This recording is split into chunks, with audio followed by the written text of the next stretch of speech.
சொன்னீங்க தமிழ்நாட்டுல ஓகே, புதுச்சேரியில எப்படி இப்ப அங்க இருக்க பெண்கள் ஏன் இவ்வளவு வரவேற்கிறாங்க அப்படின்ற பொழுது விஜய் அவர்களே ஒரு விஷயம் சொல்றாரு சார். எம்ஜிஆர் அவர்கள் இங்க நின்னாங்க, அவங்க இங்கேயும் அவங்களோட ஆளுமை இருந்தது அப்படின்ட்டு இந்த வரலாறு திரும்பிக்கிறதுக்கு முன்னுதாரணமா அது இருந்துகிட்டே இருக்கும். விஜய் அவர்களோட பயணத்துல அதை குறிக்கோளை வச்சுதான் பயணிச்சிட்டு இல்லை இருக்காரு. எம்ஜிஆர் அவர்கள் மக்கள் செல்வாக்கு தனி சார். நீங்கள் அவருடைய பாதையை எடுத்துக்கிட்டாலே போதும். இன்னும் மக்கள் மத்தியில் வாழ்ந்துட்டு இருக்காரு.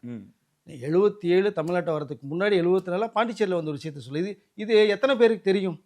நிறைய பேருக்கு தெரியாது.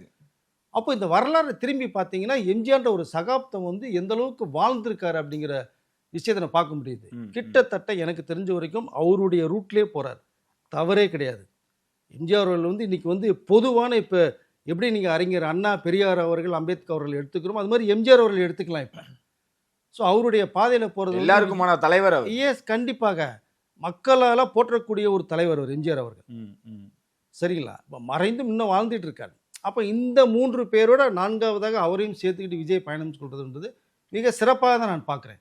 கண்டிப்பாக மக்கள் ஆதரவு, அதுவும் பெண்கள் ஆதரவு வந்து விஜய்க்கு நிறையா இருக்குங்க. அதை ஒன்றுமே பண்ண முடியாது போல் இருக்கு.